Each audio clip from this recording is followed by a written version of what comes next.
Gaza has been in the news lately, and the broadcasts aren't pretty. The death toll rises by the hour. Hundreds of thousands of people who don't have enough food and water. Israel has been pounding the strip with airstrikes. Thousands of civilians have been killed. Thousands more have fled their homes. But there's no way out. Thousands of Palestinians caught in a bottleneck at the Rafah gate. Even before this most recent war, Gaza was a difficult place to live. And that's the understatement of the century. So let's talk about it. What's it like to live in Gaza?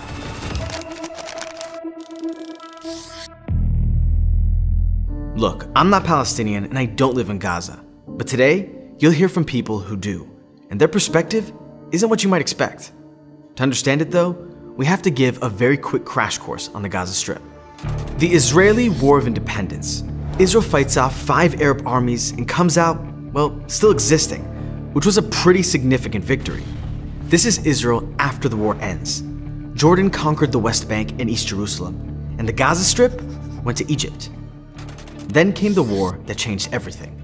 Yet again, Israel fought multiple Arab armies, and this time, the Jewish state came out with 4 times as much land as before. This was the start of what some refer to as the occupation. Gaza's 400,000 Palestinians were now under Israeli rule. With the explicit encouragement of the Israeli government, Israeli citizens began building communities, also called settlements, in the West Bank and Gaza. After 20 years of Israeli rule, tensions in the West Bank and Gaza had reached a boiling point. For some Palestinians, it was the combination of Israeli military rule, economic dependence on Israel, and the growth of Israeli settlements. For others, it was Israel's mere existence that was the problem. The solution was the first Intifada, or uprising. Amid the chaos and violence, a new Islamist group was born. They called themselves Hamas, an acronym for the Islamic Resistance Movement. And their so-called resistance was extremely violent. But not everybody in Gaza supported Hamas. Arab workers board trucks that will take them across the military frontier to their jobs in Israel. This is a favorite moment for Arab extremists to attack. Economic dependence on Israel was one of the many reasons for the Intifada.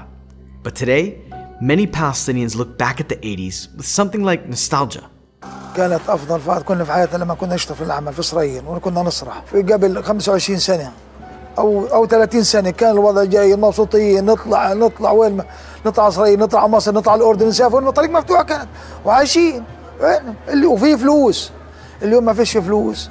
اليوم كنا نشتغل نجيب أنا بنيت من وين من إسرائيل بنيت. I don't want to romanticize what life was like for Gazans under Israeli military rule. And I definitely am not suggesting a return to that highly unsustainable model. But there is no denying that Palestinians in Gaza experienced far greater upward mobility and freedom of movement in the 1980s than they do today. Don't take it from me. Take it from Khalil, who spoke candidly about how life in Gaza used to be. كانوا ناس أجدادنا كانوا يقولوا لنا لما تشتغل عند إسرائيلي ويأمن لك حتعيش عنده حياة يعني أنت كنت تتمناها من زمان، حتعيش عنده حياة كريمة جدا. بس لما هذا يأمن لك يكون في بينكم طبعا احترام. تقول لي حتى يعني زمان كنا نروح على أفراحهم ويجوا علينا كان في يعني عادي زي خلص زي مش إنه لا هذا عدو إحنا كنا شعبين عايشين مع بعض. But that sliver of mutual understanding and respect didn't last. The Oslo Accords. These controversial peace agreements between Israel and the Palestinians gave the Palestinian people some measure of autonomy for the first time, well, ever. Gaza and parts of the West Bank were now governed by the Palestinian National Authority, the newly created, more or less secular, Palestinian government led by Yasser Arafat. But the promise of the peace process never materialized. And there were 2 major problems with the PA and its ruling political party, Fatah. The first was their legendary corruption. Spoiler, this is important. And the second was their, shall we say, less than spotless record on terrorism. Which brings me to the second Intifada. For the next 5 years, Israelis and Palestinians alike endured horrific trauma. Near constant terror attacks in Israel left over 1,000 Israelis dead and many more permanently injured. On the Palestinian side, Israeli reprisals claimed 5,000 lives. And from 2002 to 2005, the IDF re-entered the West Bank and parts of Gaza in an effort to crack down on terror. By 2005, Ariel Sharon was getting worried. Israel's security situation wasn't good, and its international reputation was suffering too. So Sharon made the highly controversial decision to unilaterally withdraw all Israeli citizens from Gaza. The Jewish connection to Gaza is ancient and enduring. Gaza City even had a Jewish quarter, and the Jews of Gush Katif didn't want to leave their homes. But the Israeli army didn't take no for an answer. By mid-September, not a single Israeli remained in Gaza. Fatah was now in charge, but not for long. As Palestinians prepared to vote, many had one priority: get rid of the corruption. Key issues for the voters: on the one hand, inefficiency and corruption under the long-ruling Fatah party, and on the other, a desire for change and the perception that Hamas has the organizational strength to deliver social services and govern transparently. Neither Israel nor the US, who were watching very closely, expected Fatah to lose. But that's exactly what happened. When Fatah, with the help of the US, attempted to retake control by force, Hamas showed their teeth. And they've been ruling Gaza ever since. So, since 2007, Hamas has controlled the Gaza Strip. Now, they've never been coy about their feelings on Israel and the Jewish people. Zionists want to take over the world, Zionists are behind the drug trade and alcoholism, Zionists started the French and communist revolutions, but they're not just anti-Zionist. They're openly anti-Semitic, because their charter also says things like Jews hate Muslims, Jews are warmongers, etc., etc. But let's be honest, Hamas didn't win a majority of seats in the Palestinian parliament just because they're rabid anti-Semites. No, Hamas won because Palestinians were sick and tired of Fatah's legendary corruption. Party leaders grew rich off international aid money while the average Palestinian struggled to eke out a living. In contrast, Hamas's spiritual leader, Sheikh Ahmed Yassin, had spent nearly his whole life building up Gaza's infrastructure, before he turned to terrorism, that is. The people of Gaza appreciated the schools and mosques and clinics that Hamas built, and many appreciated Hamas's strict interpretation of Islam. But if Gazans were hoping for a better future under Hamas, they were severely misled. Gaza shares a border with Israel and Egypt, both of whom immediately closed their borders after Hamas's coup. You can understand why Israel isn't keen to live next door to a government that's pledged to its destruction. But what's Egypt's beef with Hamas? Well, Hamas is an offshoot of the Muslim Brotherhood, an Islamist group that was deeply unpopular with the Egyptian government. So it's 2007. Gaza's neighbors have imposed a blockade. Many Gazans who had worked within Israel now found themselves unemployed or facing long lines at the border crossing. Travel out of Gaza significantly reduced. And to prevent Hamas from building up its terrorist infrastructure, both Egypt and Israel either denied or limited certain goods and services, like fuel or electricity. The thinking went, we'll deny Hamas the means to confiscate supplies for terrorist purposes. And as life in Gaza becomes tougher, maybe Gazans will even overthrow their government. But that's not what happened. Though their citizens suffered terribly, Hamas wasn't deterred by a little blockade. They pounded Israel's south with rockets, and every time they did so, Israel tightened its blockade.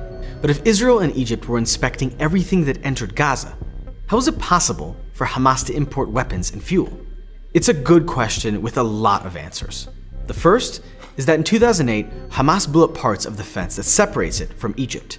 And though the Egyptian government really didn't like Hamas, the Egyptian people supported their cause. So the government temporarily turned a blind eye to the breaches in the fence. But Hamas didn't rely solely on the Egyptian government's inconsistent policies. They had an ace up their sleeve: smuggling tunnels, cartel style. So we're currently deep underground somewhere in the Gaza Strip. The tunnels are both sophisticated and highly dangerous. Just ask the children that Hamas uses to build them. 18-year-old Mohammed began digging tunnels for Hamas when he was just 14. While you are digging, the tunnel might collapse at any time and kill you. But many Gazans can't afford to turn down work opportunities. And the tunnels were an important part of the Gazan economy. They brought all sorts of things into the strip: luxury cars from Libya, agricultural tools, rocket launchers, hostages. The IDF estimates that each tunnel cost $3 million, including roughly 350 truckloads of building supplies. Multiply that by miles of tunnels, and you're looking at a lot of money and supplies that could have been used for well, anything else. But Hamas isn't interested in bettering Gaza. يمكن سمعت مثلث برمودا انت صح؟ مثلث برمودا ايش هو؟ الداخل فيه مفقود مبينش. ونفسها غزة مثلث برمودا. شو ما اجا، شو ما فات، شو ما عمل، يعني حقت المواطن الغزي تمام اكثر مواطن عايش رفاهية في كل العالم. بحكم المساعدات اللي بتيجي وبحكم الدعم اللي بيجي. بس عندنا بغزة هون الفئة الحاكمة هي اللي مسيطرة على كل الأوضاع. It gets worse. Infrastructure in Gaza is a mess. Gaza has one independent source of fresh water, an aquifer that has been polluted and depleted to the extent that 96% of its water is now undrinkable. And Gaza doesn't have sufficient infrastructure to purify, desalinate, and filter their water. This is partly due to Hamas's constant wars with Israel. Hamas's rocket barrages have triggered a significant military response, and the Israeli airstrikes of 2009, 2014, 2021, and 2023 have damaged much of Gaza's infrastructure. But rather than rebuild or invest in Gaza's urgent water and sanitation needs, Hamas has chosen instead to further destroy their limited infrastructure, turning water pipes into weapons against Israel. The Palestinian group Hamas has released footage showing an end-to-end process of making rockets from water pipes. What's particularly shocking is that these pipes are courtesy of donations from the EU. Europe spent $100 million of taxpayers' money on 30 miles of water pipes in Gaza and Palestine. These steel pipes are now being excavated for a sinister use. This isn't even a secret. Hamas literally filmed this footage themselves. The average Gazan lives on less than $13 a day and lacks sufficient water, electricity, sanitation facilities, and food. They have no bomb shelters, nowhere to run. حماس عملت غزتين، غزة اللي فوق اللي نعرفها وغزة تحت أنفاق. ما فكرتش تعمل ملجأ واحد آلاف الكيلوات من أنفاق، وأدخل هذا التنظيم إنه يعمل للشعب الفلسطيني ملجأ واحد. 16 سنة دخلت الشعب الفلسطيني 7-8 حروب، ما عملتلهمش ملجأ تنجي الأسر وتنجي الأطفال من موت محقق. يبقى مين اللي مجرم في حق الشعب الفلسطيني؟ Gazans see exactly what Hamas chooses to do with the money and supplies that enter their home. And they're sick of it. But Hamas goes a step further than just confiscating supplies. Because like the mafia, Hamas forces businesses to cough up protection money. Though the only threat is, well, Hamas. تاجر تاخذ منه الحكومة ضريبة. أنا راتبي تعطينا 40% منه. طبعا حصبح مديون. عندنا تجار كثار يعني كان اسمهم في السوق عالي جدا، محبوسين على ذمم مالية. كثير كمان يعني من في مجال التعليم أو الصحة أو العسكر قدموا استقالتهم. ليش؟ تراكمت عليهم الديون، وكله في النهاية على رأس مين هيجي؟ على رأس المواطن. But Hamas doesn't use these taxes to, say, build infrastructure. In fact, in an utterly bonkers interview, Hamas even insisted that it's the international community, not the local government, that is responsible for Gazan civilians. أما القطاع غزة فأنت تعلم والجميع يعلم بأنه 75% منه لاجئين، واللاجئين هو مسؤولية الأمم المتحدة في حمايتهم. قام بتشييد 500 كيلومتر من الأنفاق. لماذا لم يشيد مآوي يلجأ إليها المدنيون خلال القصف؟ نحن شيدنا الأنفاق لأنه لا نملك ما ندفع به عن أنفسنا من القتل والاستهداف. You see, Hamas is busy with other things, like terrorism, or funding their own extravagant lifestyles. This is Hamas's political chief, Ismail Haniyeh. He was born in Gaza, while it was still occupied by Egypt. Today he lives in Qatar, though he owns multiple lavish properties on the Gazan coast.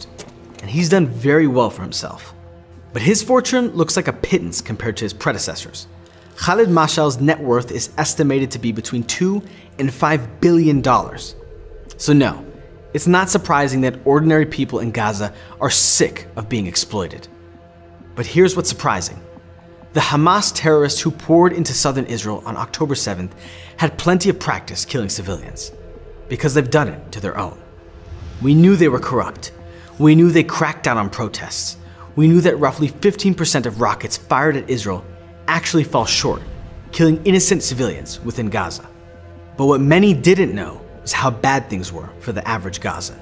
How Hamas executes people in front of their families. أنا في إلي أخو كبير، حماس قامت بتسليطه أمام أعيننا ب 54 طلقة في جسمه كله. ما حصل من زمان انا بالاحتلال، ولكن الاحتلال وحطيته هو حماس. فانا بحاجه اني ازيد هذا الحادث من حياتي. لو يجوا يهرب يزيد هذا الحادث انا مؤيد معهم. انا خريجه ارشاد نفسي، فتحت في بيتي مركز لحل المشاكل بالنسبه للنساء والاطفال. قعدت فتره بسيطه يعني، وبعدين صار الشرطه تجيني انهم بدهم مش افتح خاص يعني واستقبل الناس في بيتي. بالاخر اجوا على البيت والشرطه نطت علي على البيت من كل الاتجاهات. احنا ما تهجمنا ولا ضربنا، احنا كان كلامي معهم بس بالكلام، بس هم جايين بدهم يضربوا، اطلقوا نار عشان يخوفوا الناس ويخوفونا. حتى ابن اخي توفى، والله توفى وعمره سنه لسه الولد.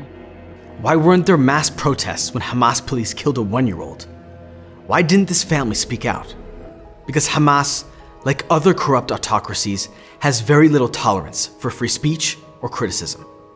Finally, in March of 2019, young Gazans took to social media and the streets under the slogan, "We want to live." They weren't addressing Israel, they were addressing Hamas, which has strangled their economic and social prospects. Hamas security forces violently broke up a surprisingly large protest against Hamas rule within Gaza. Hundreds of Palestinians in Gaza were protesting the rising cost of living and the worsening humanitarian conditions. Many Palestinians were asking why they were not seeing the direct benefits of the millions of dollars that Hamas has been getting from Qatar. Hamas beat up some of those protesters. They used batons. They fired live ammunition in the air to break up the crowds. قبل 3 سنوات احنا طلعنا بحراك بدنا نعيش، كان شعار نطالب فيه بحياة كريمة زي باقي الشعوب التانية. الشعب أراد أن يسمع صوته للمسؤول، ولكن زي ما شفتوا أكيد حماس قابلتنا بعكس ما تمنينا. قوبلنا بالاعتقال والمطاردة وبخات الرصاص، قوبل الحراك بكل ما هو بشع. عائلتي أخوتي اضطردوا وإلي أخ انسجن، وطبعا أجوا على بيتنا اقتحموه وكسروه، وبيوت كتير اقتحموها وكسروها بكل همجية. التهم إنه أنت بدك تعيش، تهمتك إنك بدك تتمرد على حماس، تهمتك إنك تابع لأجندات خارجية، تهمتك إنك عميل. الحكي في غزة والتعبير عن الرأي ممنوع. It's forbidden to do a lot of things in Gaza, like report transparently. فكنت بأصل الوكالات برا على أساس إنه لما كان في حراك مطلوب تغطية صحفية. أنا كنت نازلة أغطي الحدث، انضربت، إيدي انكسرت، جوالي انكسر، كاميرتي انكسرت، وبيتنا تبهدل، وعيلتنا بشكل عام حوالي إحنا 2000 نفر من العيلة كنا تبهدلنا. Or to be anti-war. وطبعا انت كمواطن غزاوي ان عارضت الحرب قلت بديش حرب فانت خاين، ممنوع تحكي بديش حرب. Or even worse, be pro-peace. Gazan peace activists like Rami Aman get arrested, tortured, and silenced. Hamas told him he could leave jail on one condition. He had to divorce his new wife, who he loved deeply. He held out for months, but Hamas got to his wife. Tearfully, she told him she wanted the divorce. He gave in, and now he's fighting for a way to get back to the woman he loves. But love in Gaza is complicated. Hamas has some opinions on how people should court one another. For one, LGBTQ Palestinians have to live in secret. Undercover Hamas operatives lure gay men with fake social media profiles. لما كان عمري 17 سنة حماس أمسكت بي وأنا كنت أقوم بعمل الشواذ. حبسوني لمدة 3 أيام 4 أيام، كان تعذيب.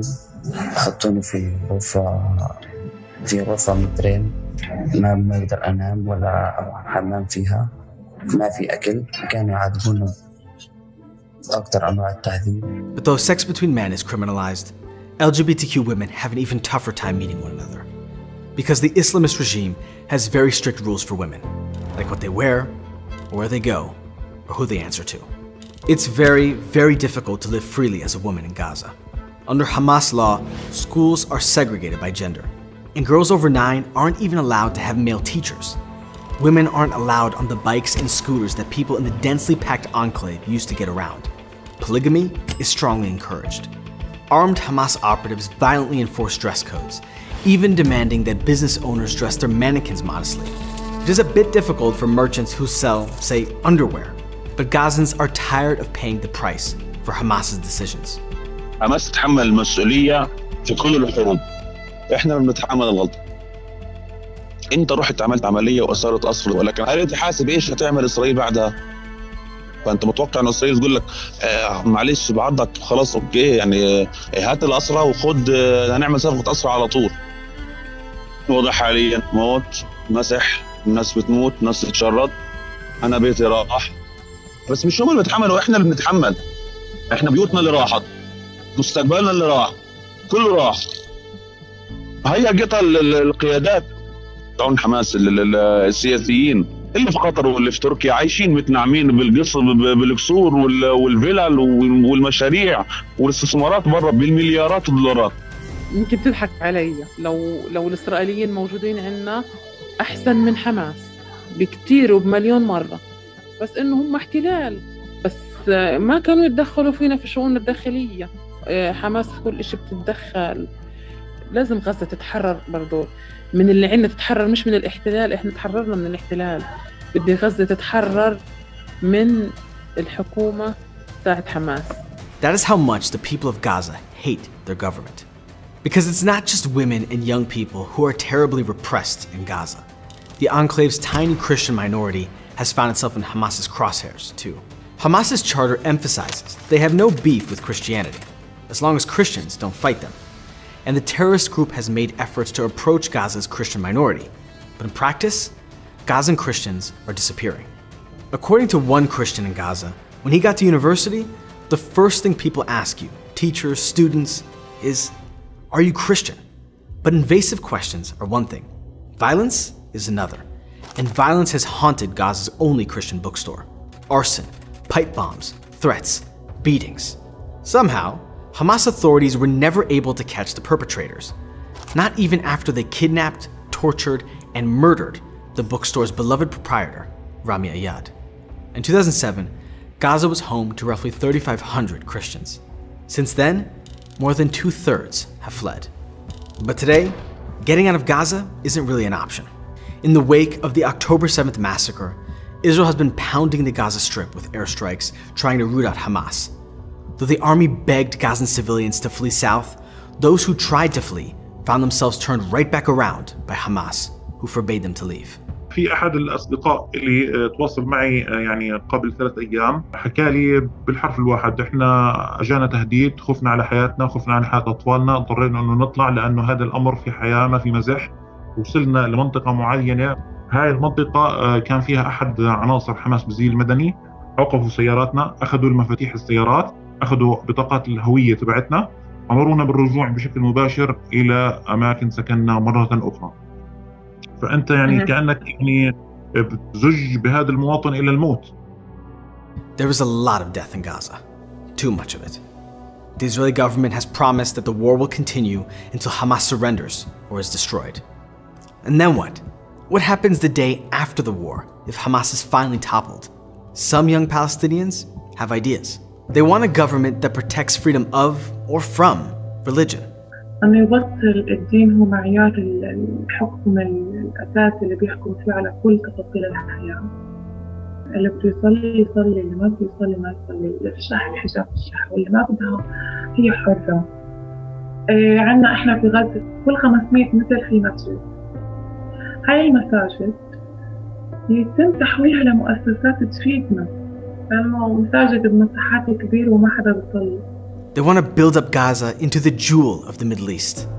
وأنا أتمنى يا رب لكل إنسان حر شريف إنه هو يستعيد وجود خارطة قطاع غزة بين دول العالم، تعيش بكرامة، تعيش رفاهية، تكون مزدهرة، تصنع من أيدي أبنائها مش من حد تاني، من أيدي أبنائها.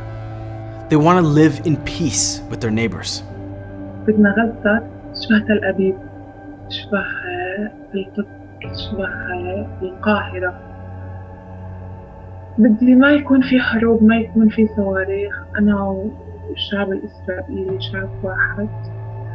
لا يا رب إنه أي حدا من غزة ولا من فلسطين ولا من الجانب الإسرائيلي يستحق هاي الظروف من الخوف والرعب. إنه إحنا بلد نعيش بسلام. Above all, they just want to live. أنا لو بدي أروح كان بإمكاني أروح أشوف شو يعني الحياة، شو طعم الحياة هناك. فطبيعي جدا فضولي أفوت أشوف شو في ورا الجدار. مثلا فكر أنا وأي واحد مدني فات ورا الجدار، أبسط حقوقه إنه يأكل آيس كريم. أكيد شفنا كنا فيديوهات إنه آيس كريم إسرائيلي، واو، كولا إسرائيلية مثلا، إنه راح يتم القضاء عليها وإبادتها. وإحنا الشباب الجيل الشبابي، إحنا اللي راح نحكم بلدنا. There is no doubt that the long Israeli and Egyptian blockades and Israeli airstrikes have brought misery to Gaza. But the root of all of its problems lies in its corrupt, totalitarian, fundamentalist government. The innocent people in Gaza deserve better, and it is a tragedy that their leaders are too attached to their own power, corruption, and violence to let their people live. So if anyone from Gaza is watching this somehow, please know this.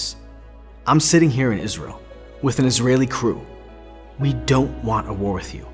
We wish so much that you weren't suffering, but we cannot wait for the day that we get to meet you, not as soldiers, not as hostages, not as activists separated by a wall, but as friends.